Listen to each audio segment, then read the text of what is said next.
Good evening বন্ধুরা, শীতকালের সন্ধ্যায় আবারও চলে এসেছি আপনাদের কাছে ছোট বড় সবার প্রিয় জিরো অয়েলের ভেজিটেবল চপের রেসিপি নিয়ে। দেখুন তাহলে কি কি লাগছে। লাগছে বয়েল পটাটো, মটরশুঁটি, ফুলকপি, গাজর, বিট, ধনেপাতা কুচি, আরও লাগছে কুচানো পেঁয়াজ, বাদাম, আর রোস্টেড মশলার জন্য নিয়েছি পানমৌরি, জিরে, ধনে, লবঙ্গ, দারচিনি, এলাচ। এখন আমি বাদামটাকে কড়াইয়ে রোস্ট করে নিচ্ছি। দেখুন এইভাবে রোস্ট করে নেবেন। রোস্ট হয়ে গেলে বুঝতে পারবেন ওগুলো ফেটে ফেটে যাচ্ছে, তখন গ্যাসটা বন্ধ করে নেবেন। আবার ওই কড়াইয়ের মধ্যেই আমি রোস্ট করার জন্য মশলাগুলো দিয়ে দিলাম। ওটা হয়ে গেলে আমি ওটা ক্র্যাশ করে নেব। এখন আমার ভেজিটেবলগুলো গ্রাইন্ডার জারে নিয়ে নিলাম এবং গ্রাইন্ডার করে নিলাম। এখন আমি রোস্ট করা বাদামগুলোকে এভাবে হাতের সাহায্যে খোসাটা উঠিয়ে নেব। দেখুন এইভাবে খোসাটা কত সুন্দর উঠে যাচ্ছে। এইভাবে আমি পুরোটাই করে নিয়েছি।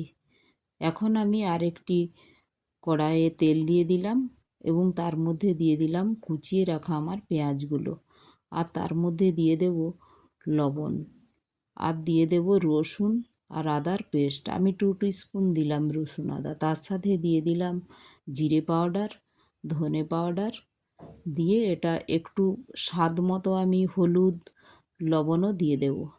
দিয়ে এটা নেড়ে নিলাম। এখন এর মধ্যে দিয়ে দেব যে ভেজিটেবলগুলো আমি গ্রাইন্ডিং করে রেখেছিলাম, ওই ভেজিটেবলগুলো, চপ বানানোর জন্য যে ভেজিটেবল নিয়েছিলাম সবগুলো আমি গ্রাইন্ডিং করে নিয়েছি। এইভাবে দেখুন একটু কুক হয়ে গিয়েছে। এখন ওর মধ্যে দিয়ে দেব বয়েল পটাটো ওভাবে ভালো করে মিক্স করে দেব। দেখুন এইভাবে হয়ে গিয়েছে। এখন এর মধ্যে দিয়ে দেব, দেখুন কতটা থিক হয়ে গেছে।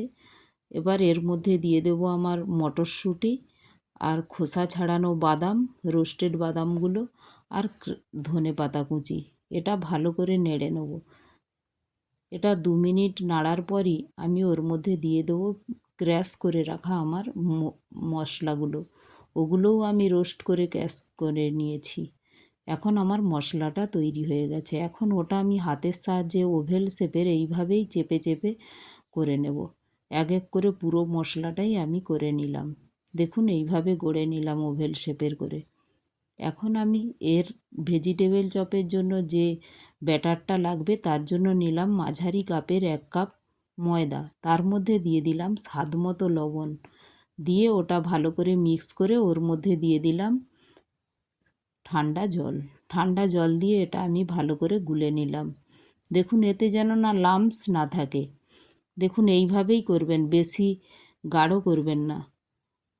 তো এখন আমি ওই ভেজিটেবল চপগুলোকে আমি এর মধ্যে ডুবিয়ে দিলাম, ব্যাটারের মধ্যে ডুবিয়ে। এবার এতে ব্রেড ক্রামের মধ্যে কোটিং করে নেব এক এক করে। দেখুন এইভাবে করে নেবেন। হাতে লেগে যাচ্ছে তাই আমি এখন স্পুনের সাহায্যে একটা দেখিয়ে দিচ্ছি। আপনারা এইভাবে স্পুনে করে তুলে তারপর হেলিয়ে দিলেই ওর লিকুইডটা নিচে পড়ে যাবে ব্যাটারটা। তারপর এতে ব্রেড ক্রামের উপর দিয়ে এভাবেই রাইট হ্যান্ডে এভাবেই চেপে চেপে কোট করে নেবেন। এভাবে আমি পুরো করে নিলাম। এখন আমি যেহেতু তেল ছাড়া বানাবো তাই এয়ার ফ্রায়ারের ট্রের মধ্যে নিয়ে নিলাম।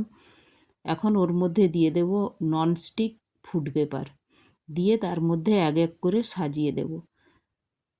পুরোটাই সাজিয়ে দিলাম। দেখুন এখন আমি এয়ার ফ্রায়ারের ট্রেটা এয়ার ফ্রায়ারের মধ্যে দিয়ে দিলাম আর অন করে দিলাম।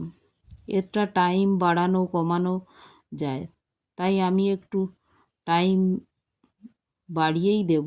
টাইম, টেম্পারেচার সব কিছু সেট করা যায়। তো আমি এটা এখন 175 ডিগ্রি টেম্পারেচার আছে আর 15 মিনিটে দেখাচ্ছে। কিন্তু যেহেতু আমার ভেজিটেবল চপগুলো একটু বড় তাই টেম্পারেচারটা আমি একটু বাড়িয়েই বানাবো। দেখুন লাইটটা অন করে দেখছি এভাবে দেখাচ্ছে। তো লাইট এটা টেম্পারেচার আমি এটা কমছে। টেম্পারেচার বাড়ানো কমানো দুটোই যায়, তো আমি বাড়িয়ে নিচ্ছি। 180 ডিগ্রি টেম্পারেচার করে নিলাম, নিয়ে এটা কুক হতে দেব, ওয়েট করব। এখন দেখুন 5 মিনিট পরে এলাম। দেখুন কতটা কুক হয়ে গিয়েছে।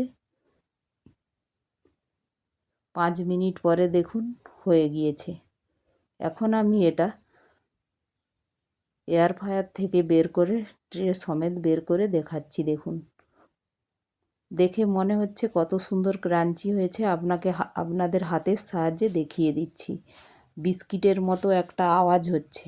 এই দেখুন কত সুন্দর হয়ে গিয়েছে। এখন গরম তাই হাত দিতে পারছি না।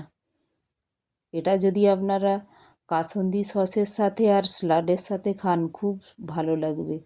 সন্ধে চায়ের সাথে এরকম স্ন্যাক্স হলে তো আর কোথায় নেই। একটা আপনাদের ভেঙে দেখিয়ে দিচ্ছি কতটা ভালো হয়েছে। খুব ক্রাঞ্চি হয়েছে। এইভাবে আপনারা অবশ্যই বানাবেন। আর যদি ভালো লাগে একটা লাইকও করে দেবেন।